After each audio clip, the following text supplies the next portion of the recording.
I now give the floor to the members of the Security Council who wish to deliver a statement. I give the floor to the representative of the United Kingdom. Well, thank you, Mr. President. And may I also thank Special Representative Fall and Ms. Galani of OCHA for briefing the Council today and for all that your respective teams are doing in what is a complicated and difficult region, as you've both set out. Today, I will address issues that affect the region as a whole, the situation in the Anglophone northwest and southwest regions of Cameroon, and the impact of Boko Haram in the Lake Chad Basin. I will not address DRC, Burundi, or CAR, as we have the opportunity to discuss these issues in other Council meetings. Mr. Special Representative, the United Kingdom welcomes the holistic approach that you have taken both with this report and to promote peace and stability in Central Africa. An approach that covers the political, humanitarian, and human rights situation and addresses root causes is crucial to conflict prevention and resolution. We also welcome UNOCA's work to drive forward the Women, Peace and Security agenda under UNSCR 1325. We encourage UNOCA to continue to focus on building the capacity of regional organizations to enable delivery of their early warning mechanisms, conflict prevention, and peace-building initiatives. Mr. President, I would like to focus now on a country of particular concern in the region, that's Cameroon. I should start by saying that the United Kingdom recognizes the many positive contributions Cameroon is making to stability in the region, including their continued commitment to the fight against Boko Haram and the sanctuary that Cameroon offers to refugees from Nigeria and the Central African Republic. However, we are concerned by the reality of the rapidly deteriorating security and humanitarian situation in the northwest and southwest regions of Cameroon. In particular, we are concerned about high levels of displacement and take very seriously Rina Galani's warning that this is now one of the fastest growing displacement crises in Africa, and reports of human rights violations and abuses perpetrated by armed separatist groups and government forces, including extrajudicial killings, other killings, abductions, restrictions of movements, and access to health and education restrictions as described in the Secretary-General's report. We must always be alert, colleagues, to the risk that the situation escalates, affecting the broader peace and stability of the Central Africa region. We have already seen over 30,000 Cameroonians flee into Nigeria. If grievances are not addressed, tensions are likely to increase further. Mr. President, these concerns are not new. I raised them in the Council's discussion in March, as did others. Unfortunately, we have not seen the action needed to address the situation, and since March, it has deteriorated further. We welcome President Biya's recent pledge to address the situation, but words alone will not improve things. We strongly urge the government of Cameroon to take urgent action, including by actively addressing the situation through inclusive dialogue with the Anglophone leadership to address the underlying issues, undertaking confidence-building measures in order to diffuse tensions and build conditions for dialogue. This includes the release of political detainees and implementing the government's own commitments on decentralization and the recommendations of the Commission on bilingualism, allowing full humanitarian access and access to human rights monitors to all parts of the country. And I would also hope and expect that our own SRSG would have access wherever he wanted to go, and assuring accountability for all of those responsible for human rights violations and abuses. And clearly, Mr. President, we also call on the armed groups involved to cease their attacks on civilians, allow full humanitarian access and access to human rights monitors, and to engage with the government on these issues. The UK, for its part, is committed to supporting Cameroon, and I'm pleased to announce today that the United Kingdom is contributing $3.1 million to the UN's response in the Anglophone regions. That's equivalent to 20% of this year's flash appeal for the Anglophone crisis, to address immediate humanitarian and medical needs. We strongly encourage other member states to fund this as an important part of the conflict prevention effort. Preventing a crisis costs significantly less than resolving one. Mr. President, we have raised our concerns quietly so far and directly with the government, and we are committed to working with the government of Cameroon in every way we can to help resolve this situation. But I fear that unless action is taken and the situation improves, concern over the situation in Cameroon is likely to increase amongst Security Council members and become a more prominent part of our discussions. Mr. President, in addition to Cameroon, I would like to raise our ongoing concern about the humanitarian and security situation in the wider Lake Chad Basin, which continues to deteriorate. The United Kingdom has played its part in providing humanitarian support, as well as significant support, particularly to assist the Nigerian security forces in the fight against Boko Haram and Islamic State West Africa, ISWA.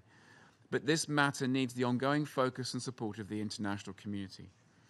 The deteriorating security situation in northeast Nigeria is of particular concern, and one I note shared by the Secretary General. ISWA has increased the frequency, range, and sophistication of their attacks and has attacked forward operating military bases in northeast Nigeria. The execution by ISWA of humanitarian workers such as Saifira Korsa and Hawa Liman, who were both abducted while providing antenatal care to communities in desperate need, is a telling reminder of the brutality of ISWA's activities. Let me conclude, Mr. President, by reiterating that we have an opportunity together to prevent further conflict and the inevitable suffering and insecurity, and I hope we can all act to do so. Thank you, Mr. President.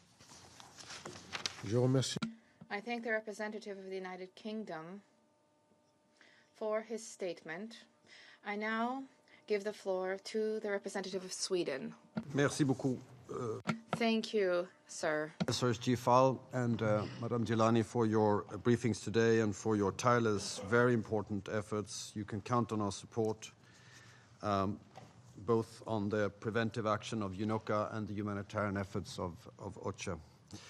Mr. President, advocating for an increased focus on preventive diplomacy has been a priority for Sweden throughout our tenure on this council. One of the most effective operational tools the UN has for preventing conflict is precisely its regional offices. They are uniquely positioned to engage in constructive dialogue and provide political accompaniment with local knowledge, continuity, and respect. They can take a comprehensive approach to challenges and support countries addressing root causes of conflict. And they can support effective and coordinated regional responses, including to promote regional integration, cross-border cooperation, and development. The work of these important regional offices and of our regional envoys must therefore continue to be actively supported, and we believe that their capacity should be further strengthened.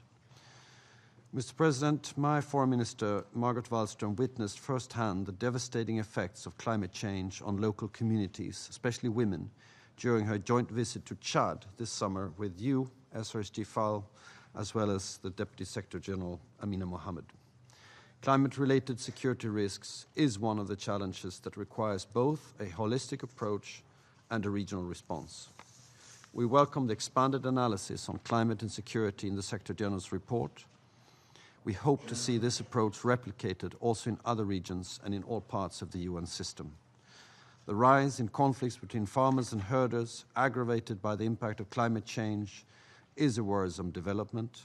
We welcome the regional plan to reinforce conflict prevention and early warning mechanisms at national and regional levels with the participation of women and youth. We appreciate UNOCA's efforts in this regard. The situation in Central Africa has been dominated by elections in a number of countries in the sub-region, as we just heard. We must continue to ensure equal and unhindered participation of women in these processes, including possibilities to run for office. The Situation Room platform set up by the Women's International League for Peace and Freedom in Cameroon is a good example of how women can be encouraged to take part in elections. Operationalizing the Regional Action Plan for the Women, Peace and Security agenda remains critical, and related initiatives by UNOCA and regional organizations should be supported. Mr. President, in the spirit of preventive diplomacy, the deteriorating situation in Cameroon must be addressed. We are deeply concerned over the acute humanitarian situation as described today and massive displacement caused by the crisis in the northwest and southwest regions of the country. Continued disturbing reports of grave violence, including extrajudicial killings, abductions, and restrictions of movement, must be investigated, and accountability for all human rights violations and abuses ensured. A continued crisis risks having serious regional implications, including on the fight against terrorism in the Lake Chad Basin and on efforts to bring peace to the Central African Republic. So there is, as we've heard today, the fastest growing displacement situation that represents a clear threat to international peace and security. To change this trajectory, the post-electoral period should offer a window of opportunity. So we urge all parties to immediately end the violence, and we call on the government to urgently take concrete steps to build genuine trust and confidence, as underlined by SRSG FAL this morning. This includes engaging in an inclusive, mediated dialogue with communities in the English-speaking region, as well as to release political detainees. Safe and unhindered humanitarian access must always be ensured in accordance with humanitarian principles. Access should also be provided to human rights monitors and to the media to help establish facts. United international engagement is needed to assist Cameroon to manage the crisis, including to build trust and overcome divisions.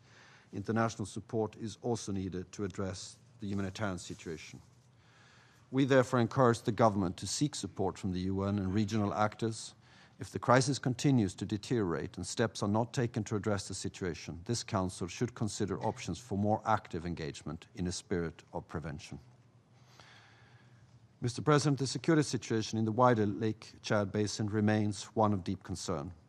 The number of attacks carried out by Boko Haram has increased in recent months, and the humanitarian situation is not improving, as we've heard. The international community needs to do more to support national and regional efforts in addressing the situation. We welcome UNOCA's continued support to the Lake Chad Basin Commission and to the implementation of the regional strategy for stabilization, recovery, and resilience of areas affected by Boko Haram.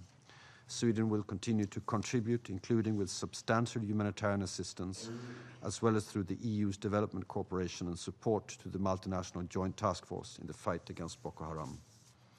In conclusion, Mr. President, the UN's regional offices, including UNOCA, has an important role to play as the UN's moves towards a prevention-centered approach in the spirit of sustaining peace.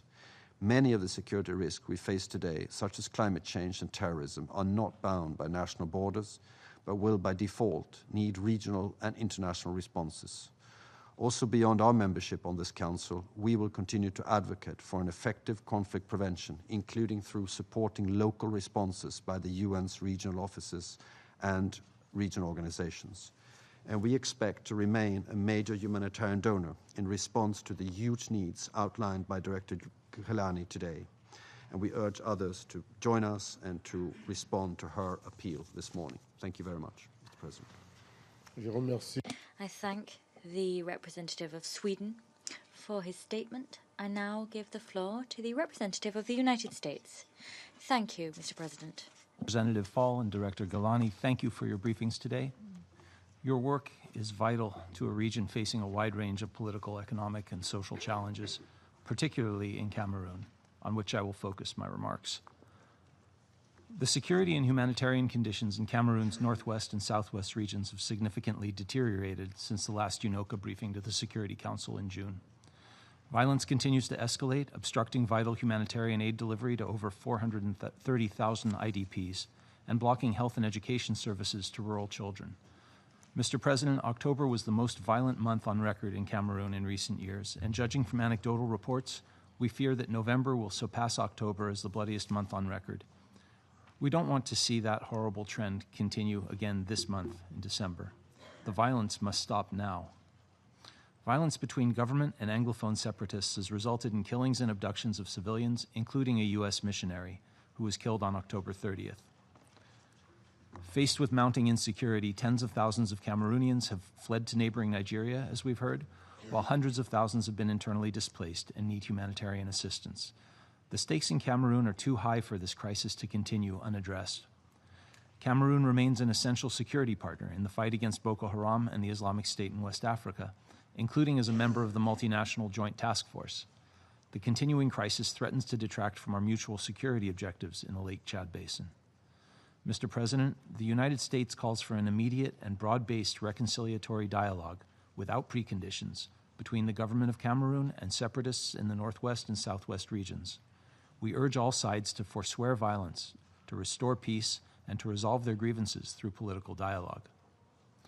We note that in his inaugural address on November 6th, President Biya expressed confidence that, quote, there is an honorable way out in everyone's interest, end quote. We encourage President Biya to make good on his commitment to accelerate the decentralization process and adopt the recommendations of the Cameroonian Commission on Bilingualism and Multiculturalism.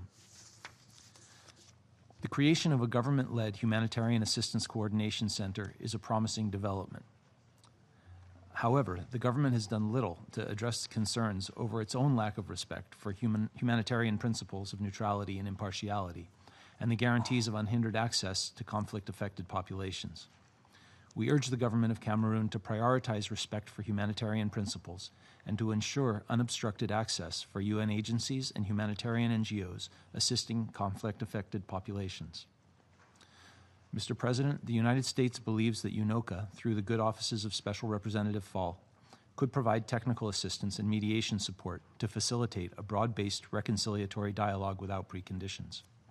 We hope that ECCAS, the AU's Peace and Security Council, and the AU Commission will enhance their efforts to support the peace process, and we encourage them to coordinate with UNOCA in this effort. A peaceful and stable Cameroon is critical to regional stability in Central Africa, and both deserves and requires the continued and close attention of this Council. As noted by our Assistant Secretary of State for African Affairs last week, the last thing we need, given the challenges in the region, is for a disproportionate response by security forces to result in the growing radicalization and hardening of separatist groups. Mr. President, in our August PRST, the Security Council called for a strategic review of UNOCA's mandate by August 1st, 2019. We look forward in the coming months to further discussions to make sure that UNOCA's mandate is appropriately focused on the most pressing political challenges in the Central African region and well coordinated with the 4 UN missions operating in the same geographic area to ensure that our efforts have maximum impact and maximum efficiency. I thank you, Mr. President.